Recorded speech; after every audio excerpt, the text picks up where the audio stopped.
Ça, c'est Andrea Pirlo à ses débuts. Un milieu offensif qui presse, qui court partout, qui joue entre les lignes. Et ça, c'est Andrea Pirlo à son prime. Presque immobile, très peu de déplacements, mais en contrôle total du match. Seconde après seconde. Entre ces deux versions se cache l'une des évolutions tactiques les plus mal comprises de l'histoire du football. Parce que Pirlo n'a pas simplement changé de poste, il a changé la manière dont on contrôle un match au milieu de terrain. Quand on pense au grand milieu, on imagine souvent de l'énergie, de l'agressivité, de l'impact physique, de l'intensité. Pirlo n'avait rien de tout ça, et pourtant, il a dominé des matchs bien plus profondément que la majorité des joueurs de sa génération. Il ne gagnait pas les batailles du milieu, il faisait en sorte qu'elles n'aient même pas lieu. Avant que le duel arrive, le ballon était déjà parti ailleurs. Il se déplaçait avec une légèreté impressionnante. Pirlo bougeait comme un papillon, toujours juste, toujours fluide. Comme un artiste qui traverse la scène sans bruit mais que tout le monde regarde. C'est l'histoire d'un joueur qui n'a jamais contrôlé le jeu par la force ou par le physique, mais par l'anticipation. Un joueur qui dirigeait les matchs sans les subir, sans courir après eux. Un joueur qui a transformé l'intelligence en arme principale et qui a joué le milieu de terrain d'une manière que personne n'avait vraiment vue avant lui.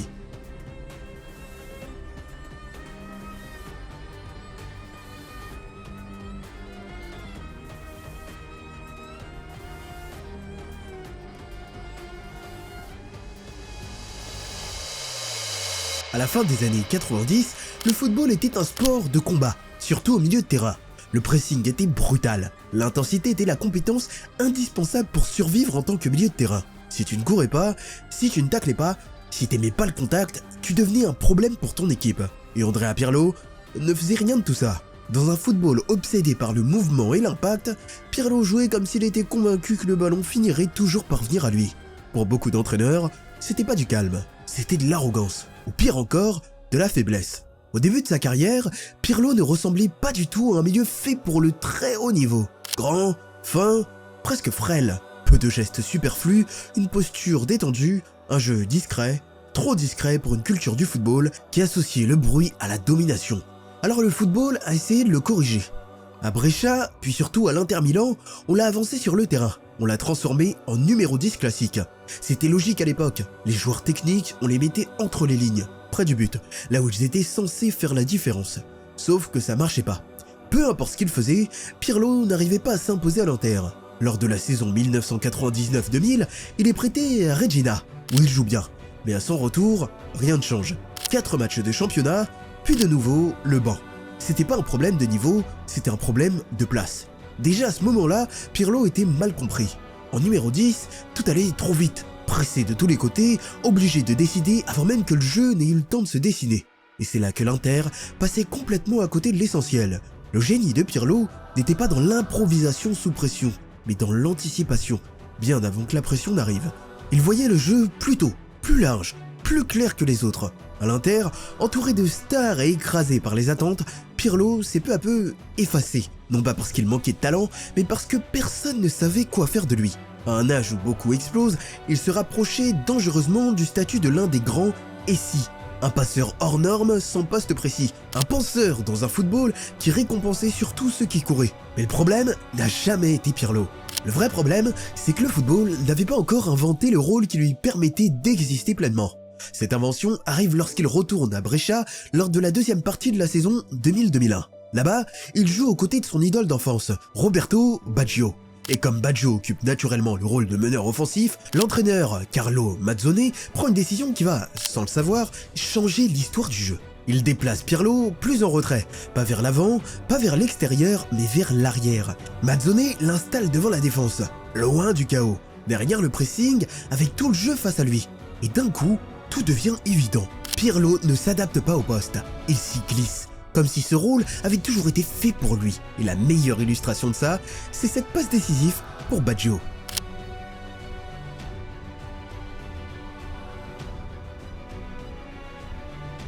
Une fois replacé plus bas, le jeu a ralenti pour Pirlo. Depuis la base du milieu, il voyait des choses que les autres ne voyaient pas. Pendant que les adversaires couraient partout plus haut sur le terrain, lui restait presque immobile, avec tout le jeu devant les yeux comme un échiquier. À l'époque, la plupart des milieux défensifs étaient là pour tacler et faire circuler le ballon à 2 mètres. Pirlo, lui, était là pour changer complètement ce rôle. Il n'était pas là pour récupérer le ballon, il était là pour décider où il allait ensuite. Et cette différence a tout changé. Au lieu de recevoir dos au jeu comme un numéro 10, Pirlo recevait désormais face au jeu, plus bas pour organiser toute l'équipe.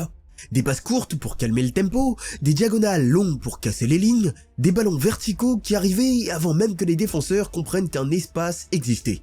C'était pas de la passe pour faire joli, c'était de la passe utile, précise, intentionnelle. Ce qui rendait Pirlo dangereux, c'était pas seulement sa qualité de passe, c'était le timing. Les latéraux montaient plus haut parce qu'ils lui faisaient confiance, les milieux s'écartaient parce qu'ils savaient que le ballon arriverait. Les attaquants démarraient plus tôt parce que Pirlo voyait toujours le mouvement avant les autres. Il rendait ses coéquipiers meilleurs simplement en jouant derrière eux.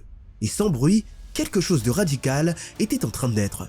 Quand Carlo Ancelotti a fait venir Pirlo à l'AC Milan, beaucoup ont douté. Il n'était pas physique, pas agressif, il ressemblait pas à un joueur capable de tenir un milieu au plus haut niveau européen. Mais Ancelotti voyait autre chose. Il a construit le milieu autour de lui. C'est à Milan, sous Carlo Ancelotti, que Pirlo a vraiment franchi un cap pour devenir un joueur de classe mondiale. Ancelotti a fait de lui l'un des meilleurs meneurs de jeu et spécialiste des coups de pied arrêtés au monde. Plus tard, Pirlo dira à propos de cette période avec beaucoup d'affection. Il a changé ma carrière en me plaçant devant la défense. Nous avons vécu des moments inoubliables. Nous avons partagé quelque chose de magnifique.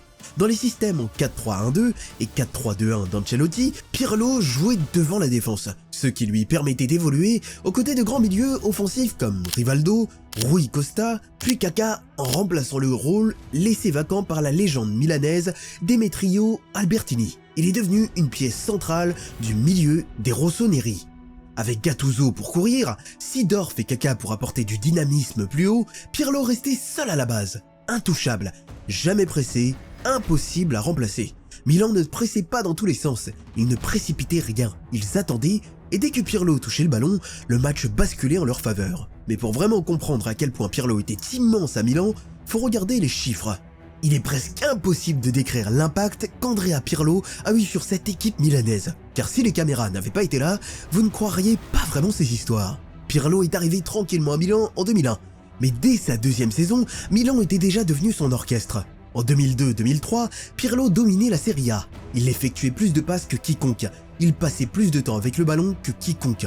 Il a réussi plus de passes décisives que n'importe qui d'autre. Milan ne pouvait pas avancer sans lui. Il est devenu la principale raison pour laquelle cette saison s'est terminée sur une finale de Ligue des Champions où l'AC Milan a remporté le titre face à son rival, la Juventus, au tir au but. Mais c'est sa performance qui a rendu leur milieu de terrain presque impénétrable et qui a constamment menacé l'équipe de la vieille dame.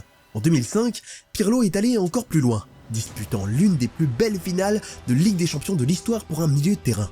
50 secondes après le coup d'envoi, son coup franc a trouvé Maldini et a donné l'avantage à Milan. Avant la mi-temps, sa vision a permis à Kaka de libérer Crespo. Milan menait 3-0. Malheureusement, cette finale ne s'est pas déroulée comme prévu. Liverpool a réalisé l'un des plus grands retours de l'histoire du football. Et pour rendre la chose encore plus cruelle, Pirlo a aussi manqué son penalty. Plus tard, il a avoué que ce moment avait failli le briser, qu'il avait sérieusement pensé à arrêter le football. Pendant un instant, on a cru que l'élégance de Pirlo avait enfin un prix à payer. Mais la grandeur ne disparaît pas, elle s'adapte. En 2007, Milan est de retour, plus âgé, plus sage, plus affûté. Et Pirlo est, encore une fois, au centre de tout. En demi-finale contre Manchester United, il tire toutes les ficelles. Il domine totalement le milieu, malgré un Park Ji-sung collé à lui pendant tout le match.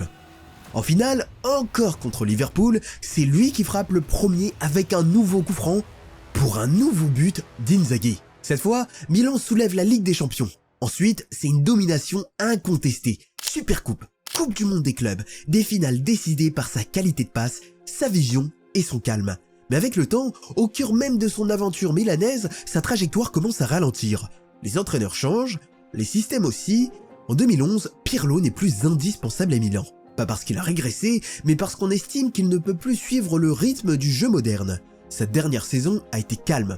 Peu de temps de jeu, un titre remporté presque sans lui. Et quand Milan a soulevé le Scudetto, Pirlo a quitté le club avec une idée difficile à accepter. Le club qui s'était construit autour de son cerveau ne croyait plus en avoir besoin. Il laisse derrière lui 401 matchs sous le maillot milanais, 2 titres de Serie A, 2 Ligues des Champions et un héritage unique qui a marqué toute une génération.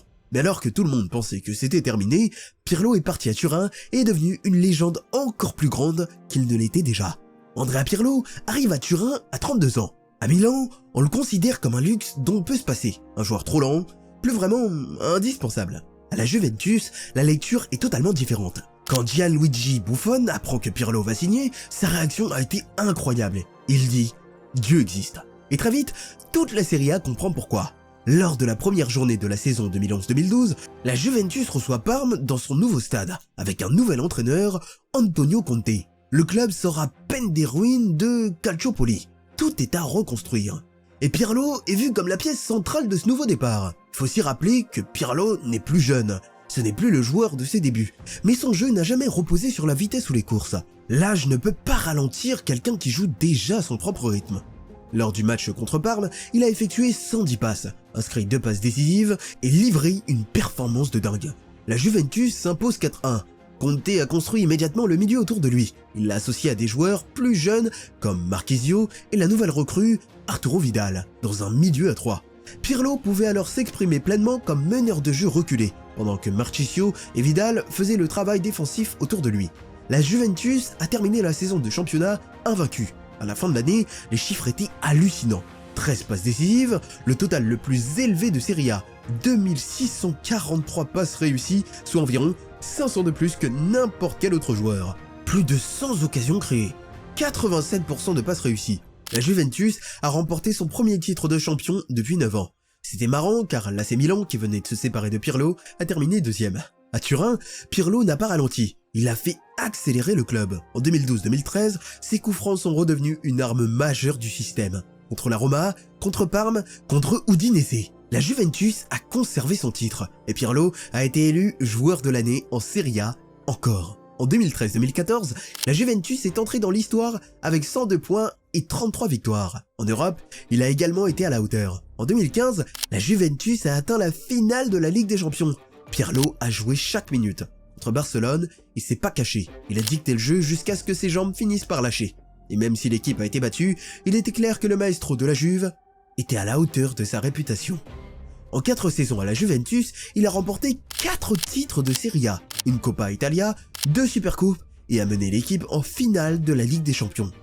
Tout cela grâce à un joueur que Milan croyait dépassé. Lorsque Pirlo a quitté Turin, il a totalisé 164 apparitions pour la Juventus dans toutes les compétitions, marquant 19 buts, dont 15 sur coup franc et fournissant 39 passes décisives. En 20 saisons en Italie, il a disputé 493 matchs en Serie A, avec 101 passes décisives dans l'élite italienne. Il est également le 5e meilleur passeur de l'histoire de la Serie A, derrière Francesco Totti, Roberto Baggio, Alessandro Del Piero et Gianni Rivera. Et pourtant, sa carrière en club n'était pas encore son plus grand succès. Les contributions de Pirlo à l'équipe nationale italienne ont été monumentales. Il a joué un rôle crucial dans la victoire de l'Italie lors de la Coupe du Monde 2006, grâce à son sang-froid sous la pression et à ses coups de génie. Son style de jeu et sa maîtrise du ballon ont inspiré ses coéquipiers, aidant l'Italie à remporter d'importantes victoires dans les compétitions internationales. L'équipe de la Coupe du Monde 2006 était composée de toutes sortes de personnalités, des coureurs, des joueurs très athlétiques, des combattants, etc. Mais Marcello Lippi n'a pas construit l'équipe italienne autour du spectacle, il l'a construite autour de l'équilibre. Cannavaro menait la défense, Gattuso faisait le sale boulot, Totti était l'artiste qui faisait circuler le ballon. Mais Pirlo, lui, a tout fait tenir ensemble. Il a été titulaire tout au long du parcours italien dans ce mondial. Et contre l'Allemagne, en demi-finale, avec les jambes lourdes et la tension à son maximum, c'est encore lui qui a fait la différence. Dans un moment de pur génie, il a temporisé, attendu que tout le monde se jette, puis il a glissé cette passe parfaite pour Fabio Grosso. Un ballon qui ne se voit qu'une fois, mais qui change une Coupe du Monde entière. Son impact sur cette équipe a été déterminant dans la victoire de l'Italie à la Coupe du Monde, remportée au tir au but à Berlin. 6 ans plus tard, à l'Euro 2012, Pirlo a vécu l'un des moments les plus marquants de sa carrière. En quart de finale contre l'Angleterre, tout se jouait sur ce match. Joe Hart était au top de sa forme. Il était comme un mur au but. Il était capable de faire face à toutes les attaques. Hart était persuadé que personne ne marquerait contre lui. En effet, le match s'est terminé sur un score nul de 0-0. C'est au tir au but que le gagnant allait être décidé. Plein de confiance, Joe Hart a sorti sa langue pour essayer de se moquer de Pirlo. Il bougeait sans arrêt pour le déconcentrer, Mais l'Italien a réalisé l'un des plus beaux pénaltys de l'histoire. Che il portiere si muoveva molto e faceva dei gesti strani. Allora It is Andrea Pirlo against Joe Hart. ho deciso di fargli il cucchiaio. Mais le moment le plus glacial de ce match n'était peut-être pas seulement le fait qu'il ait aidé l'Italie à battre l'Angleterre, mais plutôt le fait qu'il ait déclaré juste après quelque chose de dérangeant. J'ai réalisé qu'ils avaient plus peur que nous. Ce penalty n'a pas seulement fait gagner le match à l'Italie, il a cassé l'Angleterre mentalement. Sur cet Euro 2012, Pirlo était à son prime. Il a été élu homme du match contre l'Angleterre, puis contre la Croatie. Il a créé le plus d'occasions, réussi le plus de passes, dicté le tempo comme personne. Mais l'Espagne a fini par écraser l'Italie en finale. Et pourtant, même après ça, personne ne s'est trompé sur le vrai patron du tournoi. Cette année-là, Pirlo a terminé 5e au Ballon d'Or. La vraie raison pour laquelle Pirlo était différent avec l'Italie, c'est que le football international enlève tout le superflu. Moins d'automatisme, moins de temps, moins de structure, beaucoup plus d'instinct. Et malgré ça, ou peut-être grâce à ça, lui a brillé encore plus. C'est là qu'il était le plus précieux. Il n'avait pas besoin de schéma tactique compliqué, c'est lui qui devenait le schéma. Il calmait le jeu quand l'Italie paniquait, il l'accélérait quand l'adversaire se relâchait. Il donnait une identité à une équipe quand le chaos était la norme. Et quand ses jambes ont fini par fatiguer, son intelligence, elle, n'a jamais baissé. Andrea Pirlo n'a jamais été le joueur le plus bruyant de l'Italie, ni le plus fort, ni le plus rapide. Mais comme partout où il est passé, quand le football arrivait dans ses moments les plus fragiles, Coupe du Monde, demi-finale, tir au but, c'est lui qu'on cherchait. Pirlo ne jouait pas au football comme un sport physique, il le jouait avec la tête. Andrea Pirlo n'a pas laissé derrière lui une compilation de highlights qui te saute à la gorge, il a laissé une façon de penser le jeu. Avant Pirlo, on jugeait les milieux sur les kilomètres parcourus, sur le nombre de tacles, sur l'intensité. Après Pirlo, la question a changé. Est-ce que tu vois le jeu avant qu'il n'arrive? Il a changé ce qu'un milieu de terrain avait le droit d'être. Pirlo n'a pas inventé la passe, il n'a pas inventé la vision, il n'a pas inventé l'intelligence. Mais il a prouvé que tout ça pouvait dominer le très haut niveau sans tricher, sans se cacher derrière l'intensité. Il a montré qu'on pouvait contrôler un match sans presser, défendre sans tacler, diriger sans crier. Et une fois que le football a vu ça, il n'a plus jamais pu faire semblant de pas l'avoir compris. Busquets, Xabi Alonso, Toni Kroos, Rodri. Des joueurs différents, des époques différentes, mais toujours la même question derrière le profil. Est-ce que tu peux faire ce que Pirlo faisait? Avant lui, le rôle de régista, de meneur reculé, existait à peine. Après lui, il est devenu indispensable. Les équipes ont arrêté de chercher celui qui court le plus. Elles ont commencé à chercher celui qui donne le tempo. Les milieux ont été reconstruits autrement. Des destructeurs derrière, des coureurs à côté, des profils complémentaires, pas pour protéger Pirlo, mais pour le libérer. Et en faisant ça, il a changé la manière même de construire une équipe. Le football moderne est plus rapide, plus agressif, plus explosif.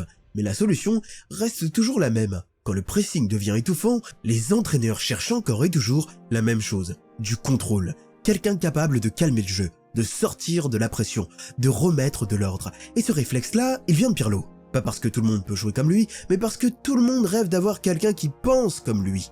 Les chiffres ne l'expliqueront jamais vraiment. Tu peux lister les trophées, Coupe du Monde, Ligue des Champions, titres de championnat. Tu peux lister les stats, les records. Mais ça n'explique pas pourquoi joueurs et entraîneurs parlent encore de lui avec autant de respect. Pirlo ne faisait pas peur, il rassurait. On lui faisait confiance pour garder le ballon, pour choisir la bonne option, pour décider quand le football devait respirer. Andrea Pirlo ne jouait pas le milieu de terrain comme un champ de bataille, il le jouait comme un échiquier. Au-delà de ce qu'il a montré sur le terrain, Pirlo a aussi laissé une vraie réflexion sur le football. Dans son mémoire pour le diplôme UEFA Pro, intitulé « Le football que j'aimerais », il a posé sa vision du jeu. Un football basé sur la possession, le mouvement, l'intelligence et l'attaque. Fortement inspiré par des figures comme Johan Cruyff ou Pep Guardiola. Ce texte montre surtout une chose.